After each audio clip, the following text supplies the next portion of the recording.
Tardes. Buenas tardes, profe. Buenas tardes a todos. Buenas tardes. Vamos a comenzar. Compartir pantalla.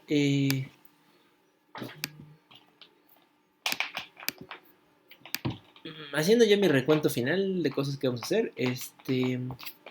Vamos a empezar hoy revisando algunas características de las llamadas tensiones entre los dos bloques, ¿no? Cuando decimos este-oeste, estamos hablando de el este corresponde, ¿no?, al mundo socialista encabezado por la Unión Soviética, y el oeste es occidente, ¿no?, encabezado por Estados Unidos. Vamos a ver de qué va esto. Bueno, vamos a ver esto así, ¿no? A ver, cuando hablemos de esos conflictos, estamos hablando de cuál es el papel de las superpotencias para dirimir o resolver conflictos en sus zonas de influencia.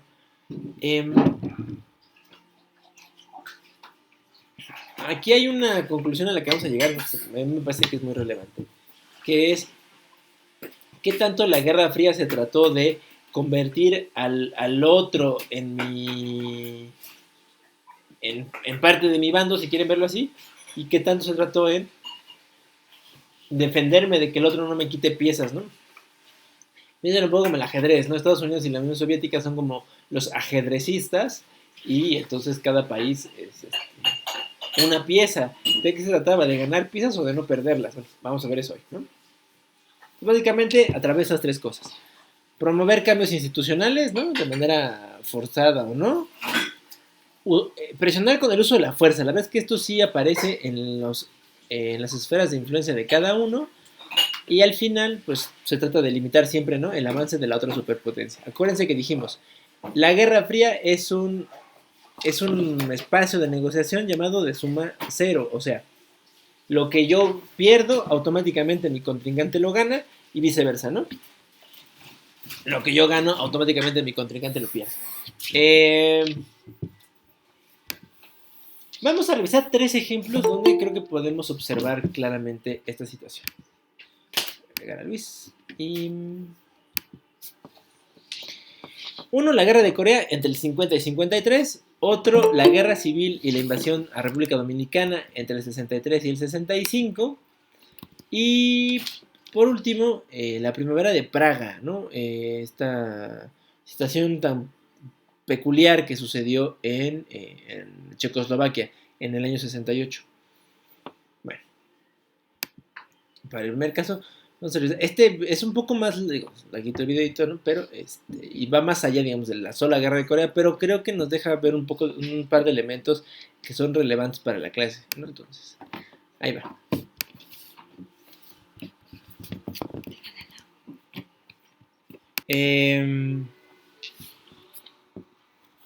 Entonces, a ver, primero la guerra de Corea, ¿no? Luego vamos a ver un poquito del avance de este tema. ¿De qué se trató o qué pasó?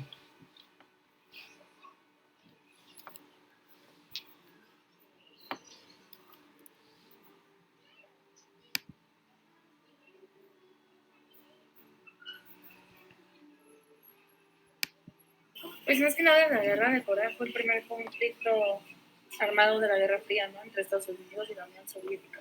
A ver, exacto, es un conflicto, el primer conflicto armado, digamos, que correspondería a estas fricciones de la Guerra Fría. A ver, ¿se enfrentan la Unión Soviética y Estados Unidos? Esa es una muy buena pregunta.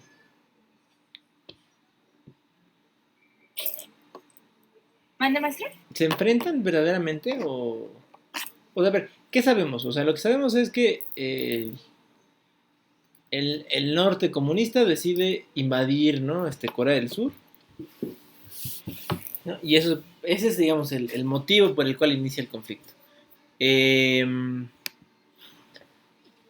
Pero, digo, ¿ustedes qué piensan, no? O sea, a partir de lo que saben o lo que han leído y lo que vimos en el video,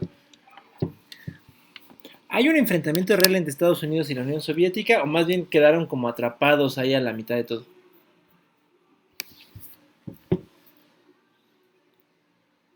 ¿Qué piensan? No como tal directamente. Sí, no menos directo no, pero mi percepción, digo, ustedes me pueden decir, por supuesto, es que, están de acuerdo conmigo, ¿no? Que aquí hay una... Este parece muy incidental, ¿no? O sea, incidental en términos de... Hay un conflicto que ninguno de los dos esperaba. O sea, los estadounidenses que están, ¿no? Mantienen la ocupación de Japón, dejan Japón en el 53. De hecho, ¿no? Coincide con la guerra de Corea. Al final, están ahí muy ocupados en la reconstrucción de Japón, ¿no? Y en el proceso de transición política, sobre todo. Los soviéticos, pues tienen todas sus fichas puestas en el tablero europeo, ¿no? Este es el momento de consolidar a los regímenes comunistas de, ¿no? que instauraron después de la caída del nazismo en Europa Oriental. Es como que cada uno está en lo suyo, ¿no? Creo que también los norcoreanos entienden, o sea, leyeron bien, digamos, ¿no? El escenario internacional e invaden Corea del Sur, ¿no? Em, Fíjense de qué tamaño es que eh, Naciones Unidas sí autoriza el despliegue de una misión que acompaña a Estados Unidos y la Unión Soviética no se puede oponer. Ya habíamos dicho, ¿no? Que en el Consejo de Seguridad, pues uno de los grandes problemas es que se opongan, ¿no? Una superpotencia a los planes de la otra. Pero aquí, ¿por qué creen que no se opuso la Unión Soviética? Digo, porque si se opone, acuérdense que es Consejo de Seguridad y pues ya gracias, ¿no?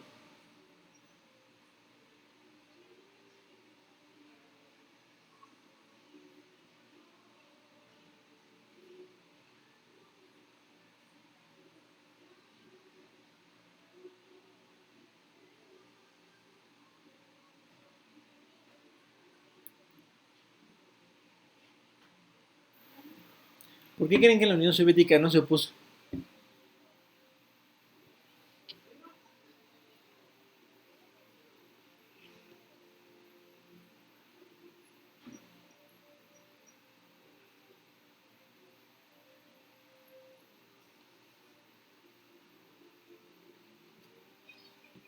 Porque no le convenía, ¿no? Exacto, o sea, aquí hay un momento como de no... Ay, perdón. Sí, bueno, por lo que más o menos entendí era de que, bueno, la Unión Soviética no entró porque pues también como que querían dividir lo que era Corea, ya sea, bueno, Corea del Sur y Corea del Norte.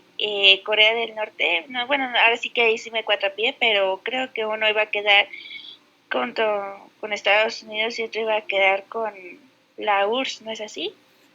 Sí, digamos, el Corea del Norte, que es comunista, ¿no? Quedaría en la esfera de influencia comunista y Corea del Sur en la esfera de influencia estadounidense. Eso está bien, ¿no? Em, pues sí, digo, no le conviene. Y no le conviene porque, a ver, quiero que piensen en este momento. A ver, ¿en qué año dijimos que se acuerdan que la Unión Soviética consigue su bomba atómica? A ver, si no se acuerdan, no se preocupen, googleenlo. Pero a ver, busquen el año.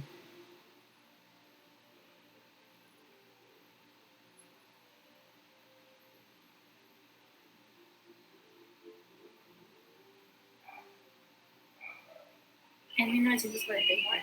49, ¿no? O sea, estamos apenas a un año de que alcanzaron su desarrollo de su primera bomba.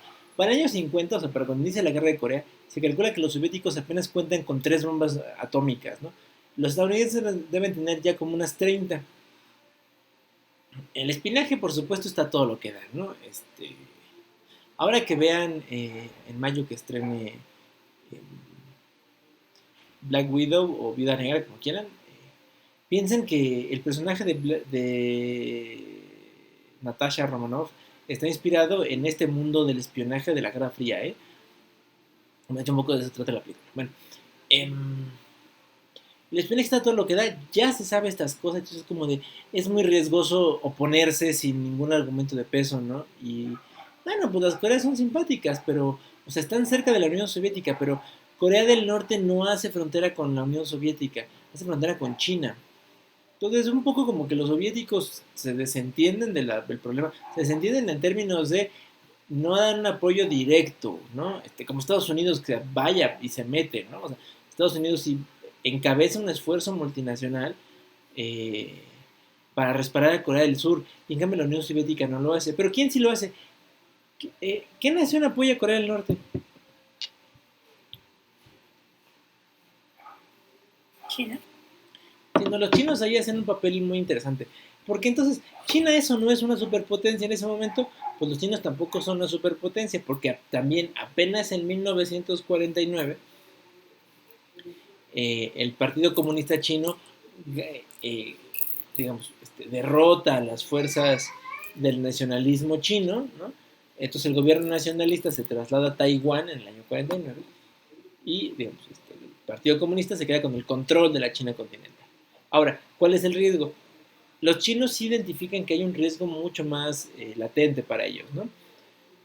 Porque si a Estados Unidos le parece que es muy fácil, ¿no? Encabezar una fuerza multinacional y barrer a los comunistas de la península coreana, ¿quién les decía que no iban a avanzar, ¿no? Y pues deshacerse de una vez de los comunistas chinos, ¿no? Empezando una invasión por la península coreana que luego podía ser respaldada por una invasión desde Taiwán, ¿no? Y entonces básicamente regresar al escenario de guerra civil que acaba de terminar, ¿no? Fíjense, fíjense cómo cada país tiene aquí una posición peculiar, ¿no? La de la Unión Soviética es como de, pues si los comunistas coreanos ganan, pues ganamos una pieza más en este ajedrez, ¿no? Pero pues si bueno, conservamos, porque además ya eran comunistas, conservamos esta pieza, pero pues si la pierden, pues perdemos una pieza, no nos gustaría perder una pieza, pero de perder un peón a perderse ellos el rey, pues prefieren perder un peón, ¿no?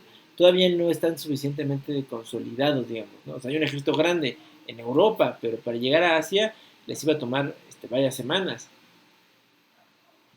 Y eso es un tiempo que, pues, del que no disponían, ¿no?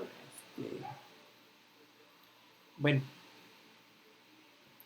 sobre el resultado, y por eso dejé el video que corriera hasta el final.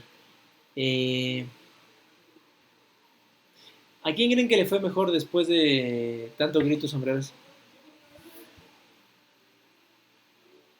Al gobierno norteamericano. Sí, digo, eso seguro, pero me refiero de las dos Coreas, porque al final del día el conflicto, o sea, todo ese conflicto fue es decir, en términos ideológicos, ¿no? ¿Cuál era el mejor régimen, para las Coreas, ¿no?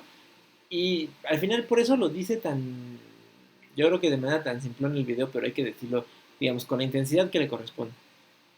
Que el conflicto haya quedado en un empate, solo quería decir, fíjense, que Estados Unidos, con el apoyo de otros 15 países y las pocas o muchas tropas surcoreanas, no pudieron derrotar completamente, bueno, derrotar punto, al ejército chino combinado con algunas tropas coreanas y con tecnología soviética, ¿no?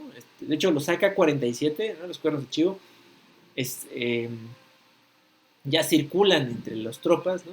Y son mucho más estables, ¿no? En el combate en exteriores que, pues, los misiles de asalto estadounidenses. Eh, Ahí es donde se hace finalmente la diferencia, ¿no? Bueno, además bueno, de esto, ¿no?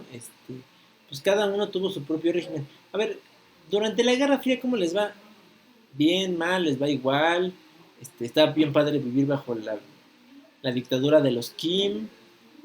Eh, los golpes de Estado son la solución como en Corea del Sur. ¿Qué piensan de eso? O sea, de la etapa posterior.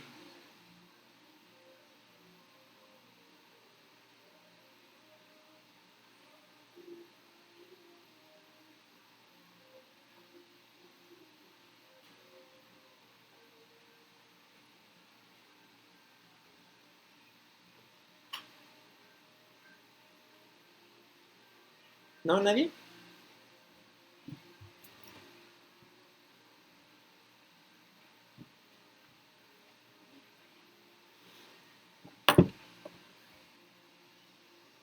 A ver, échenle una pensada por un rato.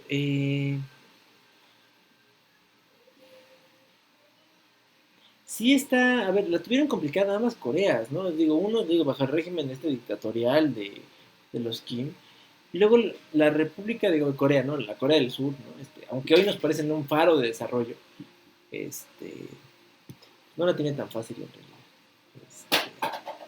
Pasa por dictaduras militares durante la década de los 60 y 70, ¿no? Muy espantosas, ¿no?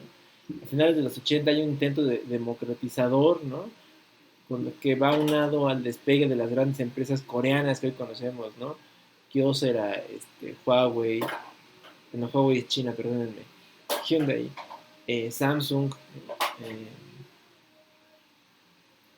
LG, si no me equivoco, esa sí es coreana. Em, pero bueno, eso también trae sus diferencias, ¿no? ¿Alguno de ustedes vio esta película nominada al Oscar llamada Parásitos?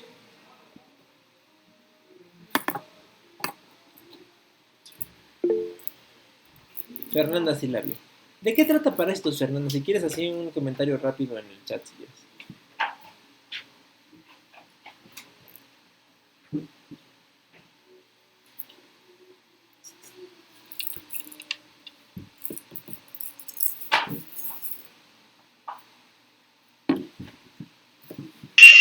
Bueno, yo que me acuerdo, Uh-huh, es de una familia pobre uh-huh. que aprovecha a la familia rica, ¿no? Pues yo tiene mucho que no la veo. A ver, en algún punto de la película lo dicen, pero ¿cómo en realidad vive la gente en Corea? ¿Como los que viven en el sótano o como los que viven en la casa grande? Depende. Por eso, pero en algún punto lo explican ellos que de hecho eso motiva a una familia a abusar de la otra. Creo que es más como la casa de los que viven en el sótano, ¿no? Por lo que tengo entendido, lo que son los países de Asia son países muy caros y mucha gente no logra costearse una buena vivienda por lo mismo. Muy bien, a ver, eso no se distingue tanto de la Ciudad de México, ¿eh? Digo, ¿no? Les digo porque yo que he estado buscando, ¿no? De pronto uno ve las rentas de una casa, o sea, como esa, ¿no? La de Parásitos, ¿no? Acá en México, y esto costaría pues en una zona así, pues muy barato, unos 30,000 pesos. ¿Quién puede pagar la renta de unos 30,000 pesos de eso? Pues, poca gente, ¿no? Digo, no sé, no critico la situación de nadie, por supuesto, ¿no? Pero al menos sí puedo hablar de generalidades, ¿no?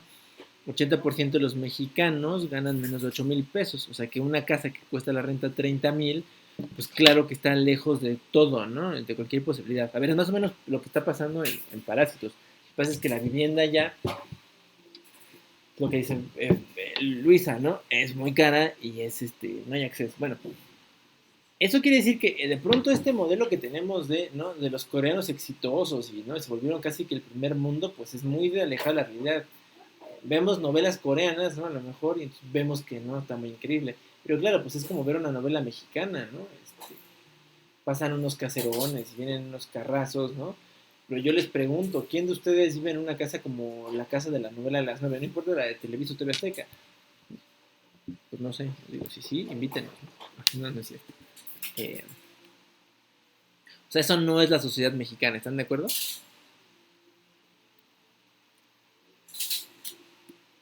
No. No, ¿verdad? Dicen, yo quisiera, profesor, para manejar esos carrazos, ¿no? Para dar la vuelta a mi novia, bueno.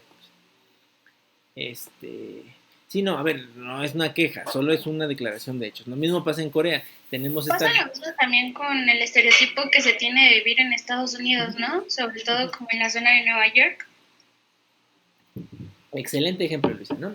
Parecería, ¿no? Que todos los estadounidenses son, como las chicas de, ay, ¿cómo se llaman estas mujeres? Bueno, escojan el programa que más les guste, ¿no? Bueno, son casi que, o sea, que todo el mundo fuera Tony Stark, ¿no? Para hacer el símil de lo que me vino tan rápido a la mente. O los chavos de Friends, ¿no? Los más viejitos. Pues sí, ¿no? Viven en unos departamentazos, ¿no? Y salen cada noche en la ciudad y... Bueno, luego, si ustedes tienen familiares en Estados Unidos y tienen la desfortuna, porque no creo que sea una fortuna, ¿no? Estar en Nueva York, sabrá que es que increíblemente caro, o sea, mucha gente en realidad vive en los suburbios, porque vivir en la ciudad es muy caro, ¿no? Son unas rentas así de, ¿no? de muchos miles de dólares que no se pueden costear con los trabajos normales, ¿no? Exacto. Lo digo porque ahí hay una visión de que a Corea del Sur le fue muy bien y a Corea del Norte le fue muy mal. Bueno, a las dos Coreas yo no creo que les haya ido tan bien. A Corea del Norte le fue muy mal, es cierto, ¿no? Sigue viviendo bajo un régimen dictatorial, ya no solo que sea comunista, sino que son dictatoriales. Y sus condiciones no mejoran. Y lo malo de Corea del Sur es que, bueno, a algunos sí les fue muy bien, eso sí hay que decirlo, pero más bien se volvió un régimen muy desigual. De hecho, los escándalos de corrupción que dice al final del video son reales. La expresidenta Park, ¿no? O sea, la anterior al que gobierna ahora, encarcelada, desprestigiada, a pesar de que durante su gobierno tuvo, digamos, muchos éxitos en lo económico, pues muy, muy cuestionada después, ¿no? Por estos escándalos que se descubrieron. Digo, a uno no le gusta hacer el símil, pero eso parece un poco a México, ¿no? A lo mejor hubo prosperidad, digamos, en una época, ¿no? Bueno, no hubo crisis económica en los últimos 20 años, pero a cambio de qué, ¿no? A lo mejor algunos se enriquecieron más que otros y eso, pues, es serio, al menos en cualquier sociedad. Bueno, de mis preguntas que tenía aquí, de las que ni hablamos, no, de la división, pues, este es un caso de esos donde el territorio se dividió en dos para responder a cada una de las zonas de influencia, pues eso se entiende bien, ¿no? Corea del Norte y Corea del Sur, como Alemania, que estuvo dividida durante muchos años entre Alemania Oriental y Alemania Occidental, o las propias Vietnam o Yemen, que también conservaron la división norte-sur, ¿no? Para uno tener una influencia más capitalista y una más comunista. ¿Cómo se involucraron? Pues Estados Unidos con todo, ¿no? Tropas y organización logística. La Unión Soviética solo puso algo de organización logística, pero dijimos por qué. Y China más bien aquí fue el gran actor, ¿no? De apoyo. Sin China, la verdad es que Corea del Norte hubiera desaparecido. Por eso es que los norcoreanos hoy en día solo le hacen caso a los chinos. Porque recuerdan aquella vez que se aventaron contra aquí, ¿no? Contra Estados Unidos y sus aliados. Fueron casi derrotados y el único que fue en su auxilio pues fue China. Bueno, ahora vamos a ver este caso, el de la invasión, el de la guerra civil y luego la invasión por Estados Unidos a República Dominicana.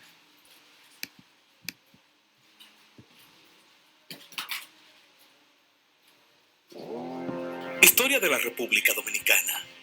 Guerra Civil Dominicana, abril de 1965.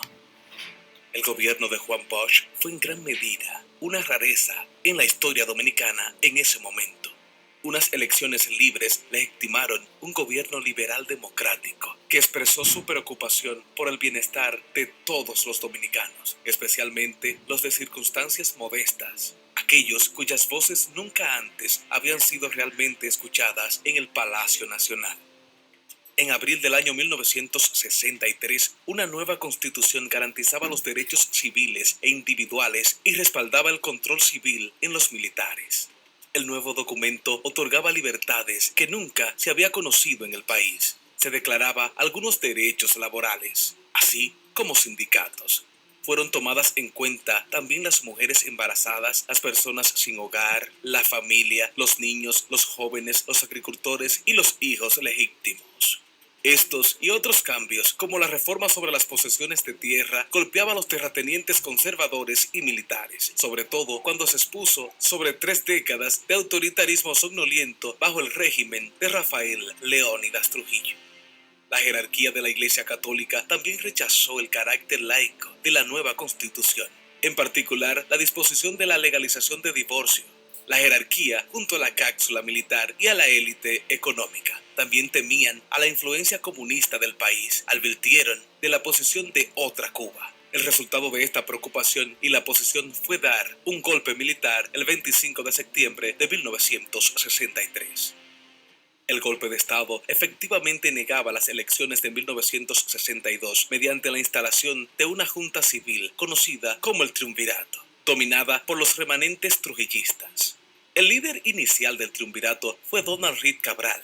El Triunvirato no logró establecer su autoridad sobre las facciones conservadoras, ni dentro ni fuera del ejército. tampoco convenció a la mayoría de la población de su legitimidad. La vanguardia de la revolución de 1965, los PRDistas y otros partidos de Bush se llevaron constitucionalistas en referencia a su apoyo a la Constitución en 1963. El movimiento contó con algunos oficialistas militares jóvenes entre sus filas. Una combinación de militares reformistas y aguerrados combatientes civiles salieron a las calles el 24 de abril. Tomaron el Palacio Nacional e instalaron a José Rafael Molina Ureña como presidente provisional. La revolución tomó la dimensión de una guerra civil cuando las fuerzas conservadoras del ejército, dirigidas por el general Elías Wessing y Wessing, devolvieron el golpe contra los constitucionalistas el 25 de abril. Estas fuerzas conservadoras se autodenominaron leales. A pesar de los ataques con tanques y bombardeos aéreos por las fuerzas leales, en todos modos, los constitucionalistas mantuvieron sus posiciones en la capital y extendieron el conflicto para asegurar el control en todo el país. El economista venezolano José Antonio Mayobre, en representación del secretario general de la Organización de las Naciones Unidas, ONU, actuó sin éxito con mediar entre las partes de conflicto durante la crisis de la República Dominicana. El 28 de abril, los Estados Unidos intervinieron al país, activando la operación Power Park. El presidente Lyndon B. Johnson envió una fuerza de 42,000 hombres para garantizar la seguridad en Santo Domingo para establecer el orden. Johnson había actuado con firmes creencias de que los constitucionalistas estaban compuestos por comunistas y que por tanto no se podía permitir que llegaran al poder. La intervención fue considerada en cierta medida debido a una aprobación hemisférica con la creencia de una fuerza de paz auspiciada por la OEA, la cual completó la presencia militar estadounidense en la República Dominicana. Un inicial gobierno provisional fue dirigido por uno de los auspiciadores de Trujillo, Antonio Humberto Herrera. Más tarde, Héctor García Godoy asume la presidencia provisional el 3 de septiembre de 1965. Algunos enfrentamientos violentos entre legitimistas y constitucionalistas continuaron de forma esporádica, ya que una vez más las elecciones fueron organizadas. La Guerra Civil Dominicana, también conocida como la Guerra de Abril, la Revolución del 65 o simplemente como la Revolución de Abril, tuvo lugar entre el 24 de abril y el 3 de septiembre de 1965 en Santo Domingo, República Dominicana. Inició cuando seguidores civiles y militares del presidente constitucionalmente electo Juan Bosch derrocaron al presidente Donald Reed Cabral. El golpe de Estado llevó al general Elías Wessing y Wessing a organizar militares leales al presidente Reed y por sus intereses ya tenían una mafia de armas conjunto con los Estados Unidos, y con el regreso de Juan Bosch ese tráfico de armas se vio en peligro, iniciando una campaña contra los así llamados rebeldes constitucionalistas.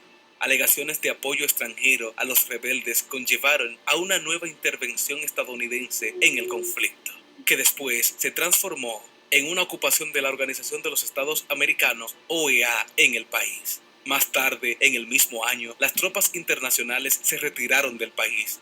Se realizaron elecciones en 1966, en las cuales Joaquín Balaguer fue elegido presidente. Hoy se conmemora el 54 aniversario de la Guerra Civil del 65.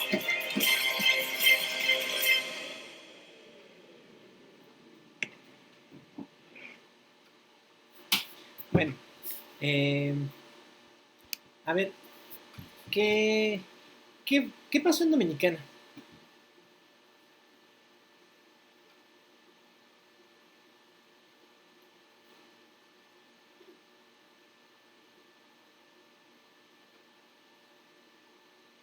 A ver, alguien, José Antonio, Ariel.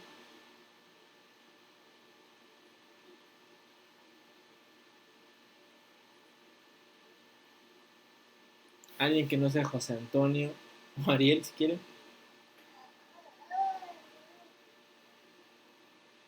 Mande, profe. ¿Qué pasó en Dominicana? A ver, ¿qué nos relata el video? ¿Qué hubo?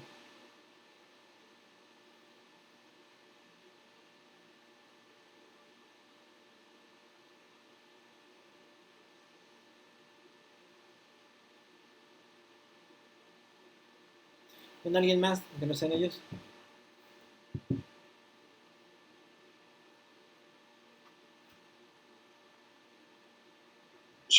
Una guerra civil, ¿no? Ajá, muy bien.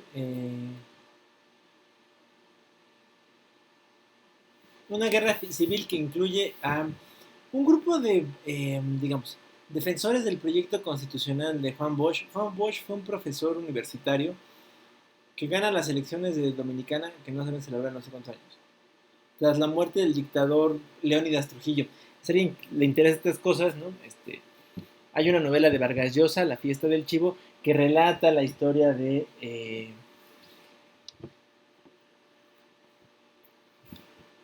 la dictadura de Trujillo. Bueno, está ahí.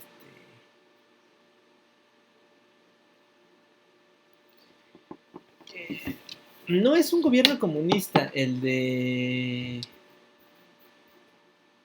Bosch, la pomada, sino más bien es un gobierno pues que trata de modernizar al país, ¿no? Dominicana se independiza en la segunda mitad del siglo XIX, ¿no? 50 años después que México, más o menos. Eh, y vive en una serie de regímenes ahí muy inestables, ¿no? Y digamos, su gran momento para hacer la reforma agraria y otras cosas que hicieron los... ¿cómo se llama? Eh, los liberales acá en México, pues es el momento de Bosch, o sea, imagínense, hasta los 60, casi un siglo después de vida independiente, podemos hacer estas reformas. Que tiene que ver con la posesión de la tierra, con las libertades civiles, digamos, le llega tarde a Dominicana, ¿no? Y no solo le llega tarde, sino, además, le, le significa a Dominicana, pues que oponerse, hay una clase que pues, se ha mantenido, digamos, ¿no? La élite dominicana está ahí, ha disfrutado de los beneficios, ¿no? De que no haya reparto de tierras, de que los capitales estén concentrados en unas solas manos, eso, digamos, está está en manos del poder, ¿no? De algunos empresarios, respaldados por el alto clero y el ejército. El proyecto constitucional, digamos, avanza y avanza tanto que derrocan a Bosch y luego hay un revoltijo. Primero, Estados Unidos respalda una cosa que se llama un triunvirato, o sea, 3 militares asumen la presidencia o sea, de manera coordinada, o sea, no por separado, de manera coordinada, arman este triunvirato, o sea, 3 hombres ejercen el poder ejecutivo al mismo tiempo, no se ponen de acuerdo, no son capaces de hacer valer sus indicaciones en todo el territorio dominicano. Una fuerza todavía leal, digamos, al proyecto de Bosch, dentro del ejército se rebela contra ellos, ¿no? Y empieza la guerra civil. Hoy sabemos que la guerra civil dominicana es, si no financiada, al menos sí promovida desde Washington, ¿no? Hay la idea de que una guerra civil derroque al presidente Bosch, ¿no? Y evite que Dominicana se vuelva un país comunista, ¿no? A ver, ni siquiera estaba muy lejos, yo creo, ¿no?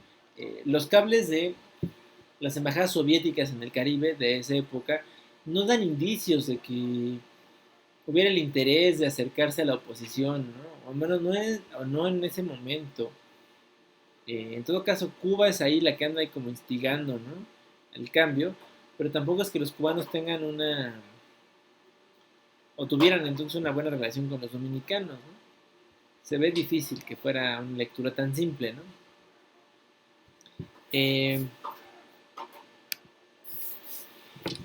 Lo que tenemos, como dice aquí la lámina, ¿no? Un régimen democrático que busca reformar el status quo, ¿no? O sea, el status quo es eso, la situación en la que están las cosas al día de hoy, ¿no? Hay una presión del exterior para apoyar a los grupos internos, ¿no? Que se están oponiendo a estas reformas. Estados Unidos los apoya, los financia, les da armas para que se rebelen, y cuando ya se dan cuenta que ellos no son capaces de resolverlo, interviene militarmente, ¿no? Envía marines a Dominicana, que se hacen con el control rápidamente del país. A ver, ¿qué querían los dominicanos y por qué fue un problema? ¿Qué no le gustó a Washington?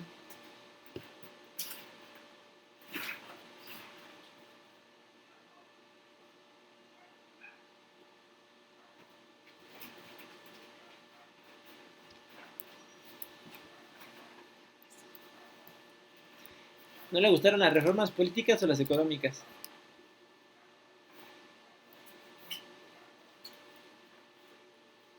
Política. Claro, las reformas políticas, ¿no? Aquí hay un signo de evitar esas reformas políticas a como dé lugar, ¿no? Y pues ni modo, si para evitarlo hay que utilizar el ejército y el pretexto del comunismo, pues lo hacemos, ¿no? Aquí está muy bien demostrado. Luego, en el caso del espacio soviético, vamos a ver qué pasa con la primavera de Praga. Quien controla el pasado, controla el futuro. Quien controla el presente, controla el pasado.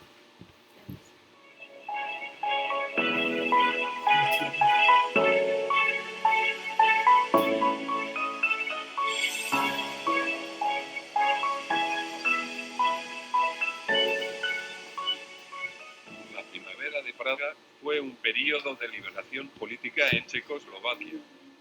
Comenzó el 5 de enero de 1968, cuando el reformista Alexander Dubček fue elegido primer secretario del Partido Comunista y continuó hasta el 21 de agosto de ese mismo año, cuando la Unión Soviética y otros miembros del Pacto de Varsovia invadieron el país para reprimir la reforma. El mundo estaba dividido en dos, el este comunista de la Unión Soviética y el occidente capitalista de Estados Unidos. Así como Estados Unidos alentaba dictaduras en Latinoamérica, la Unión Soviética hacía lo mismo con su parte del planeta. El fin de la primavera de Praga fue un ejemplo de esto. En el 20º aniversario del llamado Febrero Victorioso, nombre que se le da al acceso del Partido Comunista al gobierno de Checoslovaquia, Alexander Dubček pronunció un discurso en el que explicaba la necesidad de un cambio. Declaró que la misión del partido era construir una sociedad socialista avanzada sobre bases económicas sólidas. Un socialismo que corresponda a las tradiciones democráticas históricas de Checoslovaquia, un socialismo con rostro humano. Las reformas consistían en otorgar derechos adicionales a los ciudadanos de Checoslovaquia, descentralizando la economía y democratizándola. Las libertades otorgadas también incluyeron menos restricciones en los medios de comunicación. Uno de los pasos más importantes hacia la reforma fue la reducción de la censura el 4 de marzo del 68. En abril, se lanzó un programa de acción de liberalización que incluía el aumento de la libertad de prensa, de expresión y de movimiento, con énfasis económico en los bienes de consumo y la posibilidad de un gobierno multipartidista. Las reformas no fueron bien recibidas por los soviéticos, quienes tras negociaciones fallidas, enviaron 500.000 de tropas y tanques para ocupar el país. Esto produjo el éxodo de miles de personas que huyeron del país. La oposición popular a la invasión se expresó en numerosos actos espontáneos de resistencia no violenta. Quizás la más famosa es la del estudiante Ian Palach, que en 1969 se quemó al gonzo en protesta. Pero no hubo resistencia militar. Checoslovaquia permaneció controlada por la Unión Soviética hasta 1989. Cuando la revolución de terciopelo finalizó pacíficamente el régimen comunista. Las últimas tropas soviéticas abandonaron el país en 1991.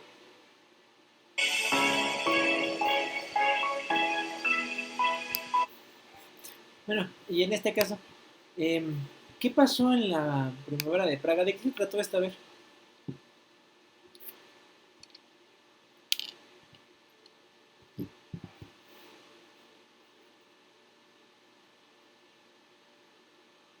Fue más que nada el proceso de liberación política, ¿no? Que ahora sí que se encuadró dentro de los años de la Guerra Fría.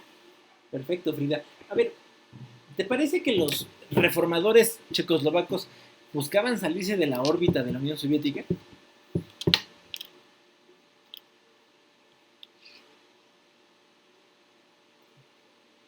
Como tal, no lo creo.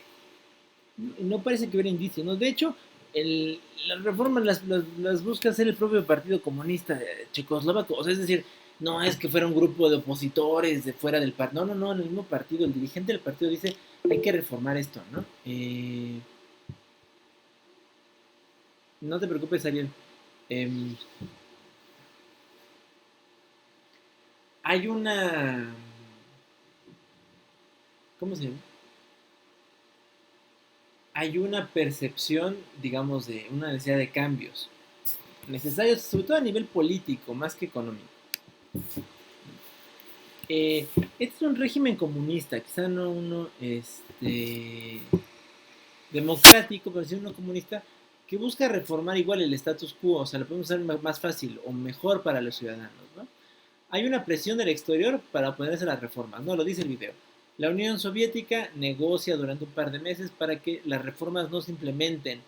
¿Y qué pasa cuando fracasan los intentos del exterior? Intervención militar, ¿no? Ahora la gran pregunta, ¿hay elementos en común entre estos dos casos, el de Dominicana y el de Checoslovaquia? ¿Sí o no?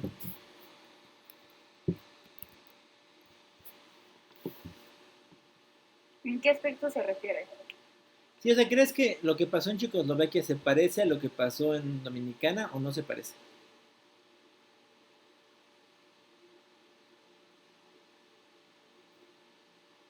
Pues yo creo que sí, porque las dos fueron liberaciones políticas, o sea, los dos fueron hacia lo político, ¿no les parecía?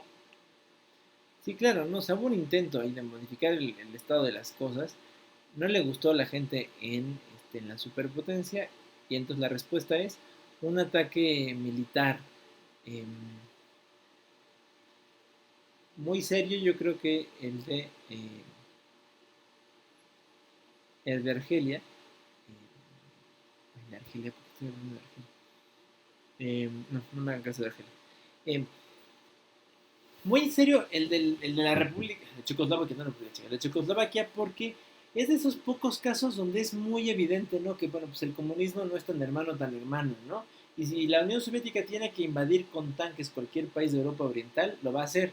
Ahora, ¿por qué recurrir a la vía armada? Digo, no es como que Dominicana sea el país más poderoso de América Latina, ni que Checoslovaquia lo haya sido de Europa Oriental. Entonces, ¿por qué echarle al ejército? ¿Qué es lo que buscaban las potencias con esto? ¿Qué creen que se buscaba? ¿Por qué hacer una demostración de fuerza tan grande? Cuando la situación no lo amerita, la verdad. Pues solamente para mantener el orden o demostrar el mando, ¿no? Perfecto, Frida, ¿no? O sea, que se note quién manda y entonces, mira, pum, aplastamos el movimiento reformista. Aquí nada se decide si no se decide en Moscú o en Washington, ¿eh? El mensaje es igual de severo. Y eso, pues, claro que marca la historia, ¿no?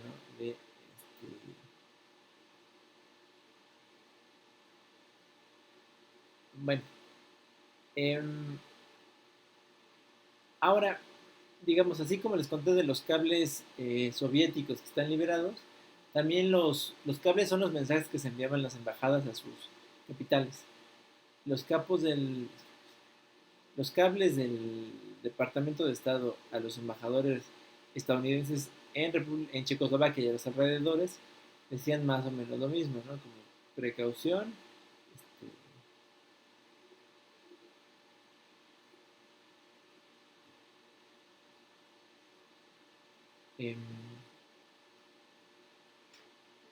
No solo en eso, ¿no?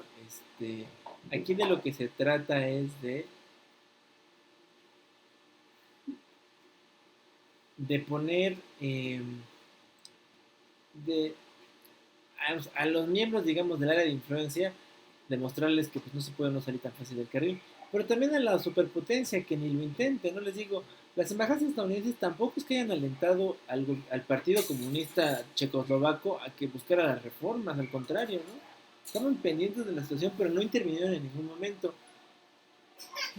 Entonces, los conflictos de la Guerra Fría sucedían por la presión externa de las potencias, de las superpotencias, o más bien eran conflictos internos que después se internacionalizaban. ¿Cómo lo ven? ¿Me puede repetir la pregunta, por favor? Claro, estas tensiones de la Guerra Fría, estamos hablando, son resultado de, digamos, la tensión entre estos dos países, entre la Unión Soviética y Estados Unidos, o es que había problemas internos que después se internacionalizaban. Nada más fue la tensión entre ellos, ¿no? Digo, lo que quedó no de mí. ¿Todos coinciden con Frida? Frida dice que es la tensión entre ellos. Bueno, es que al principio, digamos, fue la tensión de que quedó y ya después, obviamente hubo problemas que ya afectaban a otros lugares. Pero si digo al principio fue la tensión y después sí hubo problemas internos. Digamos que esto es un asunto como del huevo a la gallina, ¿no? O sea,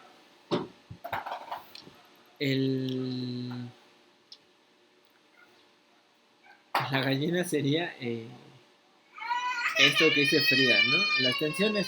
Pero había muchos problemas internos. Fíjense que, digamos, sobre todo después del fin de la Guerra Fría, y eso lo vamos a ver, se habla de el despertar de los nacionalismos y de un montón de otros problemas.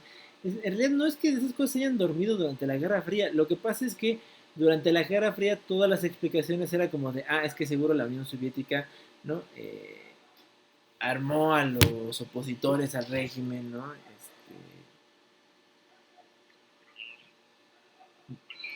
Para que se rebelaran, ¿no? Pensemos, contra ¿no? Contra el gobierno establecido en República Dominicana y instauraran un régimen comunista, pues no. O viceversa, ¿no?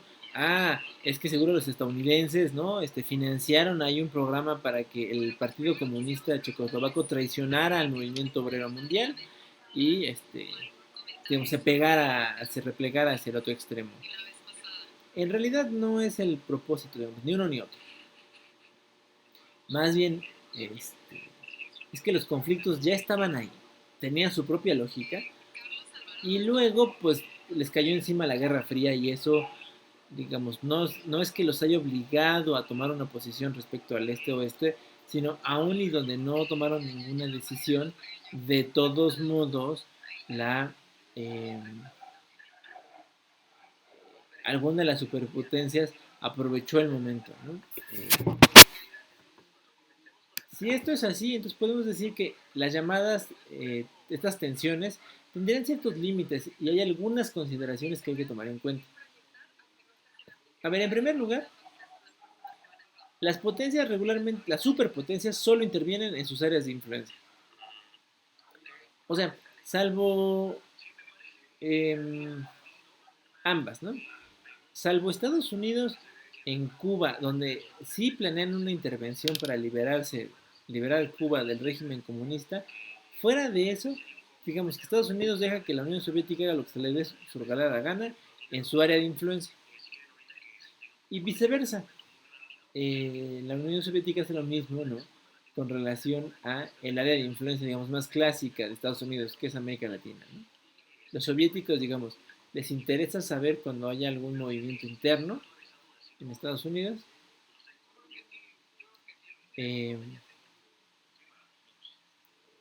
Pero más bien es que no dejaban salir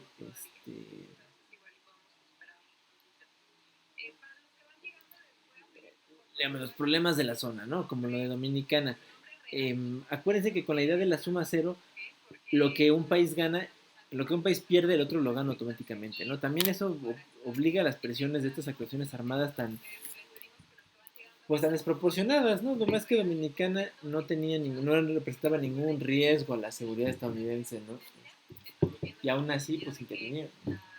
Tanto como Checoslovaquia tampoco representaba ningún riesgo ni para la Unión Soviética, digamos, ni para los países del Pacto de Varsovia, pues era una reforma hasta positiva, ¿no? Una reforma política, no ni siquiera económica fundamental.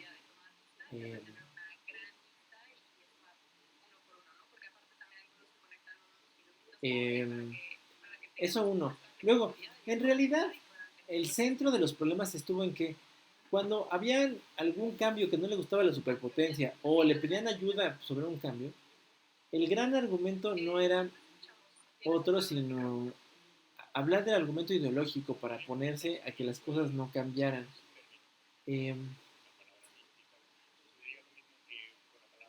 Hubo pocos gobiernos de izquierda, por ejemplo, en América Latina, y tienen que ver con esto, ¿no?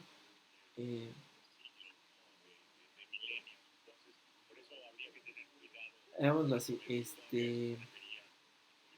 se busca identificar a la otra superpotencia como la encarnación del mal, digamos, ¿no? Entonces todo lo que tenga que ver con el comunismo es malo y malvado, y viceversa, en la Unión Soviética, todo lo que tenga que ver con Estados Unidos, pues es malo y malvado.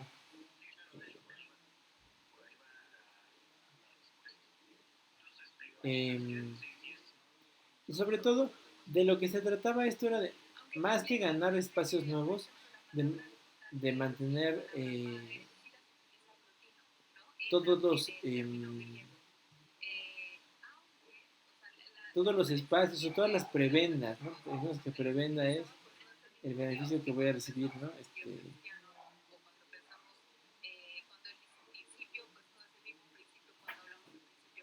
Bueno,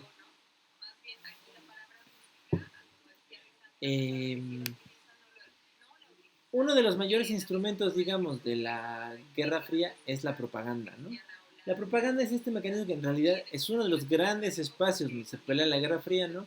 Es mostrar cómo el otro es el gran villano, ¿no? Aquí tenemos imágenes de la propaganda soviética opuesta a Estados Unidos y luego a los regímenes capitalistas en general.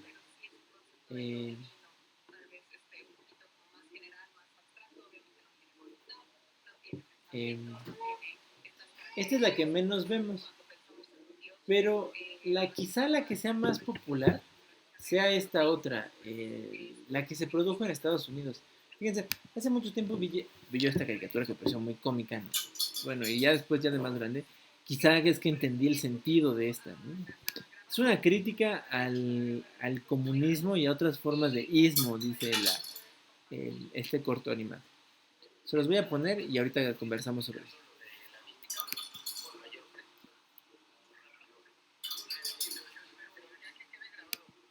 Espérense porque eso tampoco lo quise poner aquí. Déjenme compartir aquí.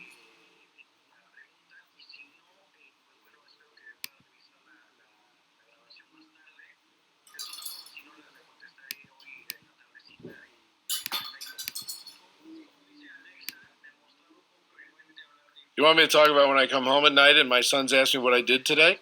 I actually say, well, I had a meeting to talk about what are the core attributes of a Disney princess. One of them is show young women.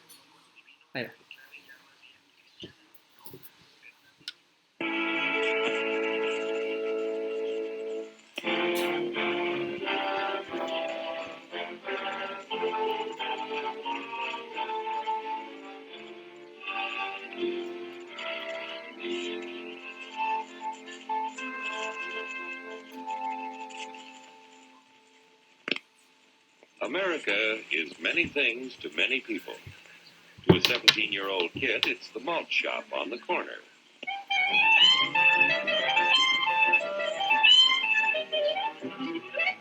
To Grandpa, it's the front porch in the cool of the evening. To Mother and her family, it's church on Sunday morning. And to Dad, it's his favorite relaxation.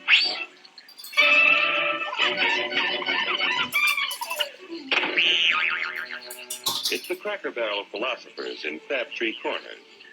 Of speech and to peaceably assemble. Freedom to own property. Security from unlawful search or seizure. Where's your warrant, Flatfoot? The right to a speedy and public trial. Protection against cruel punishments and excessive fines. The right to vote. And to worship God in your own way. It is these freedoms that have made America strong. Okay, so we got our freedom. But management's lousing up everything. Labor is at fault. It's ruining the country. My constituents, as your elected representative, I can assure you Labor's right. Management's right. I'm strictly neutral. Labor, management, politicians, fooey. They can't tell. Con QuickBooks envía cotizaciones y facturas personalizadas ilimitadas desde cualquier dispositivo. Rastrea a quien te debe con reportes automatizados para que te paguen más rápido.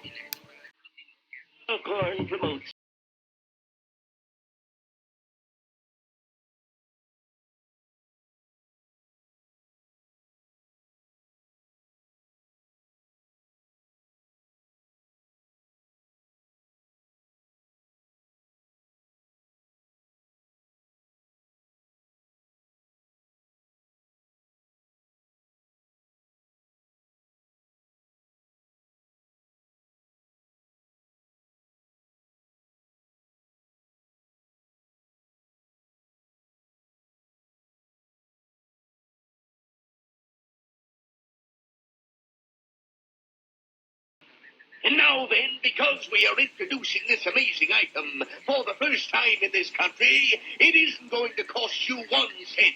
All you have to do is sign this little scrap of paper, and you get your bottle absolutely free. I hereby turn over to ISM Incorporated everything I have, including my freedom and the freedom of my children and my children's children, in return for which said ISM promises to take care of me forever.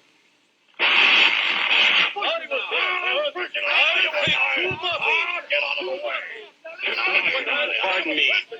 Pardon me. And who are you, my good man? I'm John Q. Public. Ah, my fine friend, you're just in time to share this generous and gigantic offer. Sign right here. Mind if I read it first? Hurry up! Keep your shirts on, boys.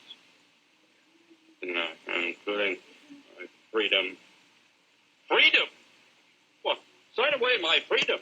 Why, this is ridiculous. Don't be corny, brother.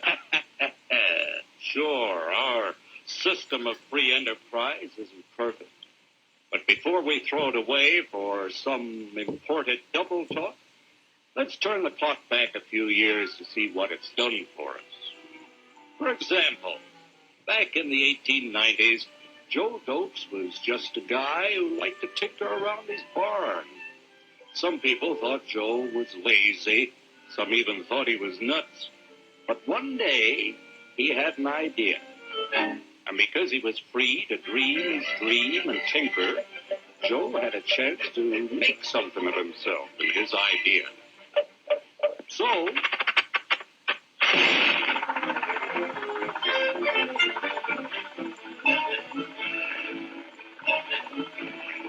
of course, some people didn't think so much of Joe's idea. But that didn't stop him. So Joe got some money from young Aunt Minnie and Uncle Angus and Grandpappy and Mr. Titus. When Joe's friends and relatives used their savings to help him buy tools and property, they were capitalists. Don't blush, folks. It's nothing to be ashamed of. Now, naturally, Joe needed some help. So he hired Willie Lumpkin, who was out of work anyway, and before long, Willie had the know-how and became skilled labor. Because capital, management, and labor worked together, Joe's idea grew. It grew and did things even he never dreamed of. Today, the automobile industry provides millions of jobs that never existed before. And remember, this is a story of only one industry. There are thousands more scattered all over the United States whose history of development is pretty much the same. We've built a country under the American system that sends more young people to high school and college than all the rest of the world combined. Why, even in the Depression, our wages bought more food, clothing, travel, and entertainment than the wages of any other people in the world. Our country has a national income equal to the total national incomes of any other 6 nations in the world. With only 7% of the Earth's, we drive 70% of the world's automobiles. That's just a sample of the things the capitalistic system has given us in only 160 years. Before signing up, you boys ought to try a little taste of Dr. Ism's formula to see what you get in exchange for your freedom. Go ahead, try it.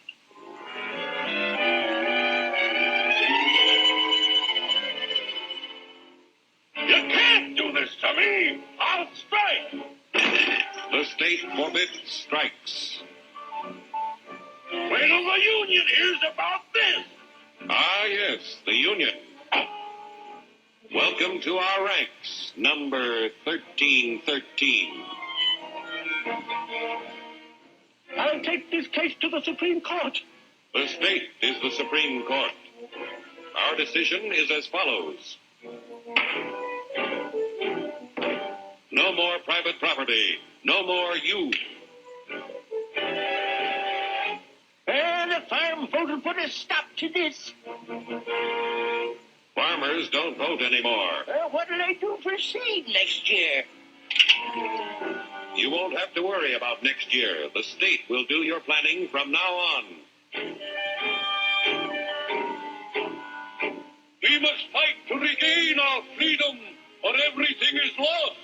Everything. Everything is fine. Everything is fine. Everything is fine. Everything is fine. Everything is fine. When anybody preaches disunity, tries to pit one of us against the other through class warfare, race hatred, or religious intolerance, you know that person seeks to rob us of our freedom and destroy our very lives. And we know what to do about it. Now, gentlemen, no violence, please. Don't throw those bubbles. Don't throw those bubbles.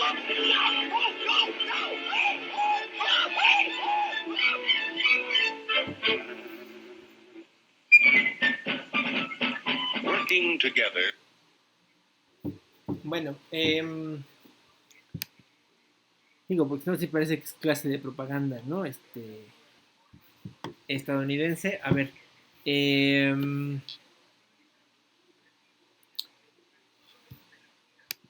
¿qué piensan? A ver, piensen que esta era una caricatura que corría en paralelo con así, con el Pato Donald, bueno, no porque esta no es Disney, junto con Bugs Bunny y Tom y Jerry, ¿no? Que son de los 40. ¿Qué hubiera pasado si ustedes hubieran visto esto, pues así, ¿no? Cuando eran pequeños.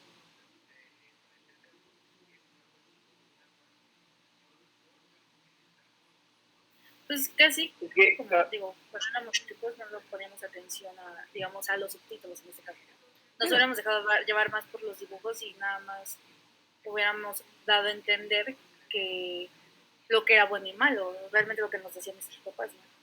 Claro, ¿no? Digo, pensemos que lo hubieran puesto en el idioma, ¿no? No encontré, recuerdo hace mucho haber visto uno doblado, no subtitulado, pero la verdad es que lo vi hace mucho, ¿no? A ver, Luis.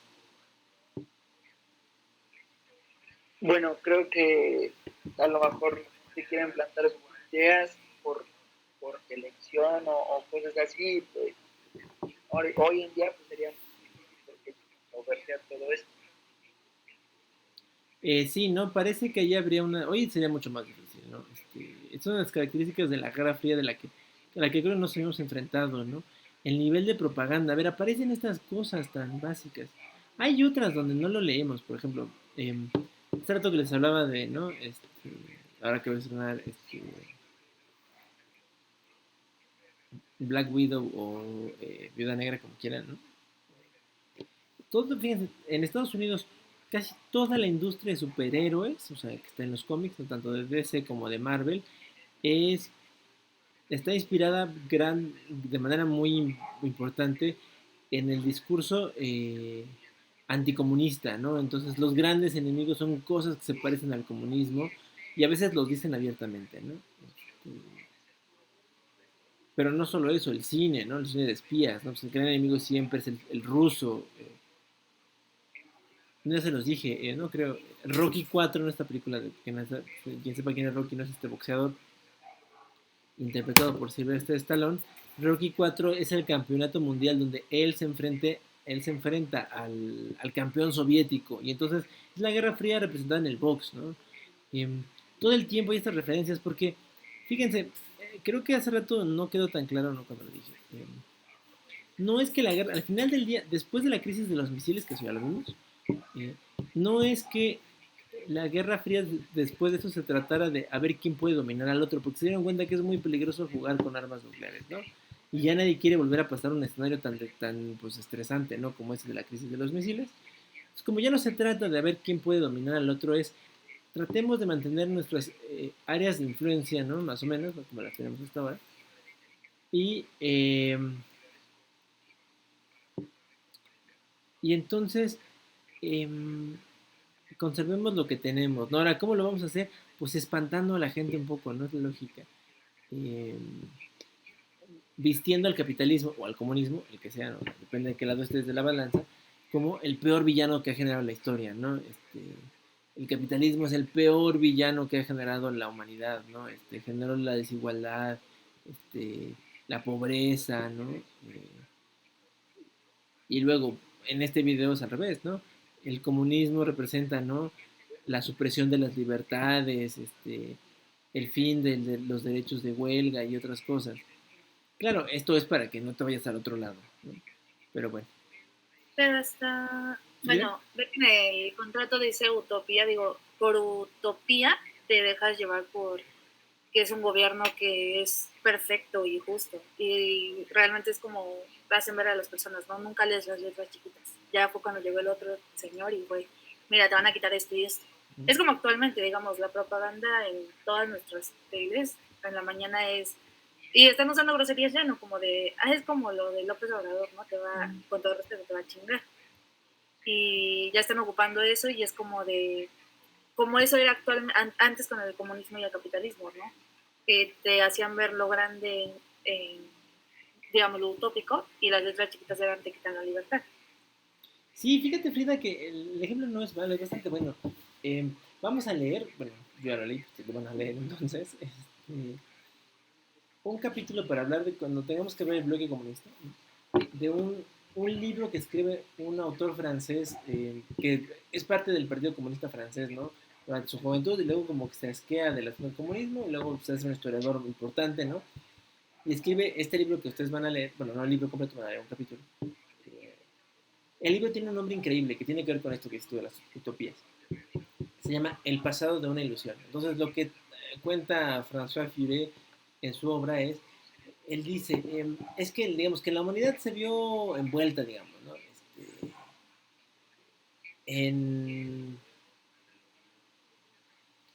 Pues en esto que, ¿no? Era una verdadera ilusión, ¿no? Un mundo sin clases sociales, sin explotación laboral, ¿no? Donde todos tendríamos todo y no habría carencias. Pues sonaba muy bien, pues sí, pero lo que les digo que no. Ahora, lo que dice la historia que cuenta Furet es pues, que no lo que dice Frida, ¿no? Nada más que nadie dijo cuáles eran las letras chiquitas para alcanzar eso, ¿no? A ver, pasan los dos regímenes, ¿no? Por eso el ejemplo de las Coreas, por eso me quedé con el video largo. Porque al final del día, ambas Coreas pasaron pues, por las letras chiquitas, ¿no? Corea del Norte, bueno, pues sacrificó la libertad, ¿no? De sus ciudadanos. Y Corea del Sur, por eso decía que quién ha visto Parásitos, porque me parece que Parásitos nos sitúa bien, ¿no? Corea del Sur, pues, padece las características propias de un régimen capitalista, ¿no? La desigualdad que es espantosa. Solo en una sociedad como esta podría haber esas diferencias, ¿no? ¿Qué es mejor, qué es peor? Bueno, no lo sé, no esa decisión, o sea, eso creo que ustedes, me parecía que estaría bueno que hagan al final del día ustedes una reflexión para ustedes mismos, ¿no? De cuál sí, cuál no. Pero bueno, en realidad buena parte de la Guerra Fría fue solo esto, propaganda. O sea, el discurso de lo que podía ser el mal y no era, o de lo que podía ser el bien y tampoco lo fue. Bueno, a ver, en general, dudas, quejas, aclaraciones, comentarios.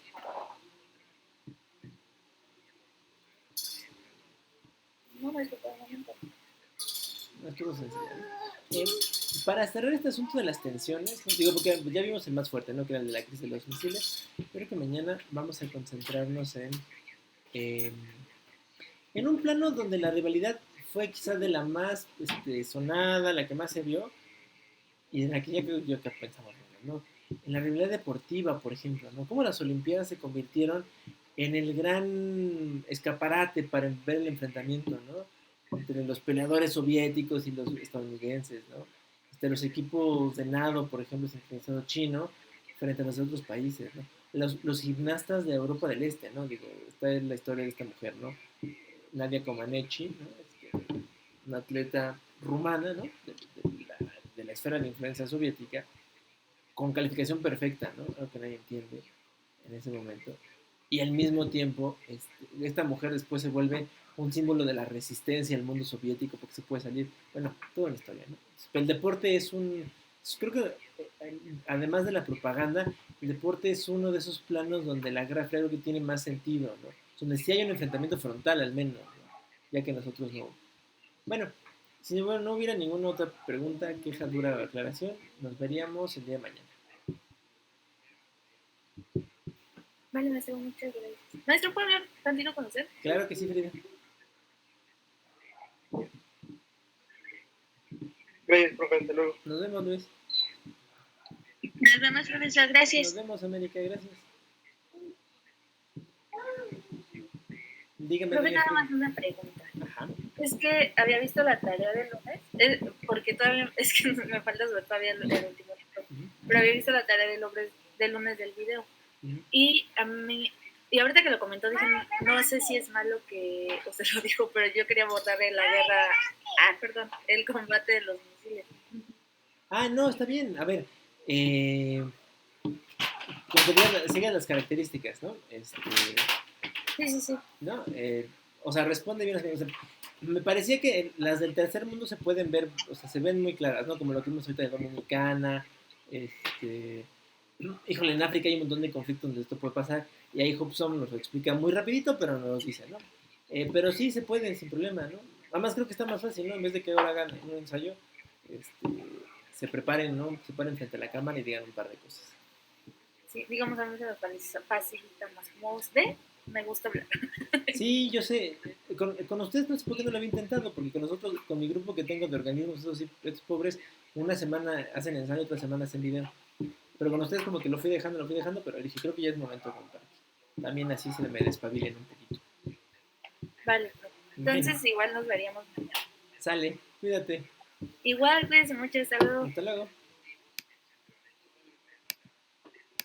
¿Ves, gordo? Todas las realidades del universo, del mundo mundial. Lo que están diciendo acá.